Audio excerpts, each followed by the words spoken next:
e queridos, queridas, muitas vezes nós aqui, como cristãos, temos nos contaminado com apetites pervertidos. Você sabe que muitas vezes nós fazemos graça com assunto sério. Nós sabemos quando nós estamos nos alimentando mal e há expressões como assim: hoje eu vou chutar o pau da barraca. Querendo dizer, hoje eu vou... uma outra expressão que diz: hoje eu vou enfiar o pé na jaca. Você sabe o que essas expressões significam quando se trata de comer e comer sabendo que está comendo indevidamente. De se deleitar no prazer de comer indevidamente. E essa tem sido uma questão para muitas pessoas extremamente delicada, porque envolve compulsão, envolve sofrimento, mas há também muitos envolve tão somente falta de considerar o que está fazendo. E de que o que ela faz no prato implica numa saúde ou falta dela, que por consequência vai atrair para si bênção ou não bênção, saúde ou doença. Há aqui uma lição na história de Daniel para todos nós, especialmente para os jovens.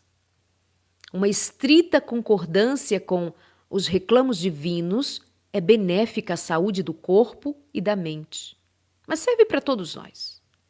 Obedecer a Deus traz resultados satisfatórios para o corpo e para a mente. Para atingirmos o mais elevado padrão de conhecimentos morais e intelectuais, é necessário pedir a Deus sabedoria e força e observar estrita temperança em todos os hábitos da vida. Na experiência de Daniel e seus companheiros, temos um exemplo do triunfo do princípio sobre a tentação para condescender com o apetite. Eu volto a dizer, Daniel poderia ter dito: eu tenho Deus no meu coração, eu sirvo a Deus no meu coração, Deus sabe que eu amo, e não vai ser sentando a comida do rei, comendo a comida do rei, que eu vou ter algum prejuízo. Isso não tem a menor importância. Eu como o que eu quiser, eu bebo o que eu quiser, não tem a menor importância. Deus não se envolve com essas coisas. Eu como o que eu gosto, na hora que eu quero, do jeito que eu quero. Isso não tem a ver com a minha espiritualidade. Experimente dizer isso para Daniel. Experimente dizer que Daniel era um fanático. Experimente. Depois olhe a vida de Daniel e veja se a vida de Daniel corresponde ao que você pensa sobre Daniel ou pensa sobre as práticas do nosso cotidiano. Se nós não temos a Bíblia como referência, se nós não temos homens e mulheres de Deus na Bíblia como referência, para que vai nos servir a palavra de Deus? Referência com a aprovação de Deus.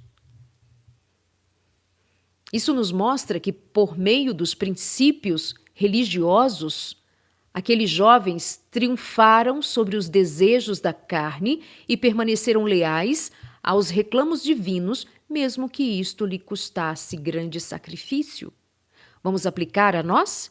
E isto nos mostra que, por meio de princípios religiosos, sim, a nossa comida, a nossa bebida, a nossa roupa, nossas palavras, nossos pensamentos, nossos sentimentos, todo o nosso comportamento, tudo precisa estar impregnado da nossa religião em Cristo, em Deus, fidelidade, saber fazer escolhas para honrar a Deus. Nós temos visto nos últimos dias, nas nossas últimas mentorias, especialmente o Palavras Benditas da semana passada, a respeito do propósito. Qual é o propósito da vida de cada um de nós? Não é servir a Deus?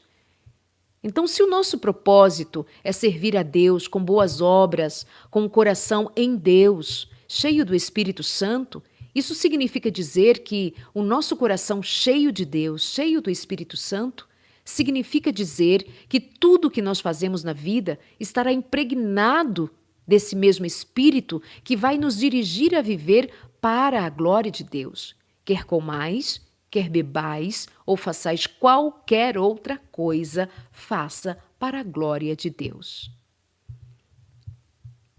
Que seria se Daniel e seus companheiros se tivessem comprometido com aqueles funcionários pagãos e tivesse cedido à pressão do momento, comendo e bebendo como era costumeiro entre os babilônios? Esse único exemplo de desvio do princípio ter-lhes-ia enfraquecido o senso de justiça e a sua aversão ao mal. A condescendência com o apetite teria implicado no sacrifício do vigor físico, da clareza, do intelecto e do poder espiritual. Um só passo errado provavelmente teria levado a outros até que, cortada sua ligação com o céu, tivessem sido arrebatados pela tentação. A questão é que muitas vezes nós não consideramos, mas nós veremos isto nas nossas mentorias, no desafio Corpo Bendito, que já começou, estamos aqui, já iniciando o Palavras Benditas com o tema saúde, e assim será todos os dias, saúde e espiritualidade, mas nós teremos uma aula sobre a implicação do que nós comemos, sobre o nosso raciocínio, sobre a nossa saúde mental. Qual é a ligação que existe entre o que você come, entre o que você bebe, em relação à sua saúde mental, aos seus pensamentos, à sua ansiedade, até mesmo à sua depressão? O que tem a ver o que está no nosso prato, o que está no nosso copo, com aquilo que nós vivenciamos mentalmente? Essa aula será impressionantemente maravilhosa para desvendar para muitas pessoas um segredo que não se sabe com clareza, porque não estudou, porque não encontrou ainda essa oportunidade, mas nós teremos aqui nos nossos encontros e nas mentorias da tarde, com a presença de uma nutricionista, nós poderemos fazer perguntas, tiraremos as nossas dúvidas. O que tem a ver o que eu como com o que eu sinto na minha mente, com o que acontece na minha mente? O que tem a ver? O que tem a ver quando eu tomo uma xícara de café e aquela quantidade de cafeína chega ao meu cérebro por meio de um sistema nervoso central, e neste sistema nervoso central, nos nervos sensíveis, delicados como são, se eu ofereço para este cérebro, sensível como é, cafeína, significa dizer droga, porções de droga. A cafeína é uma droga. Você vai a uma drogaria, a uma farmácia, comprar medicamento e você vai encontrar medicamento à base de cafeína para uma função específica, para ocasiões específicas. Mas pense em você tomar droga todos os dias, pela manhã, à tarde, a cada hora, de droguinha em droguinha, o seu cérebro vive drogado e você não se dá conta de que isso trará repercussão sobre as suas ideias, sobre os seus sentimentos, sobre as suas decisões. Uma quantidade de droga que você usa todos os dias e não se dá conta de que você mesmo está acarretando para si prejuízos mentais, prejuízos físicos. E é sobre essas coisas que nós vamos falar muito claramente com uma nutricionista, uma especialista em alimentação e saúde. E eu convido você a deixar registrado aí para o nosso encontro o horário das 3 horas da tarde. Então, nós vemos que a vida de Daniel é uma inspiração, é uma ilustração do que nós podemos considerar uma vida que leva a sério a santificação. Ele não estava ali de brincadeira, ele estava ali como testemunha. E ele pediu que o seu alimento fosse diferente do alimento daqueles que sentavam à mesa do rei em Babilônia. E você sabe que hoje nós somos postos diante de uma Babilônia de alimentos. De uma Babilônia de alimentos industrializados, refinados, engordurados, adocicados, transformados, que transtorna a saúde, depois te vende muito remédio, muito tratamento, porque nós não temos praticado na vida algo como a simplicidade de Daniel. simplicidade. Aquele homem pediu água, pediu legumes. Obviamente que nós incluiríamos aqui verduras, alimentos simples. Muitos estão debilitando seus órgãos digestivos ao condescenderem com o apetite pervertido.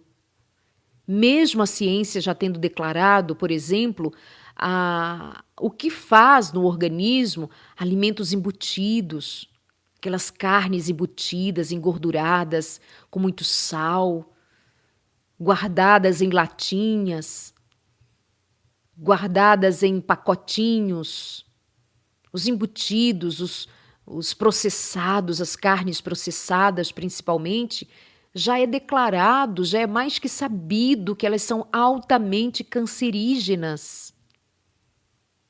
Mas as pessoas insistem nas suas linguiças, nas suas salsichas, porque elas simplesmente gostam, elas querem, elas não abrem mão.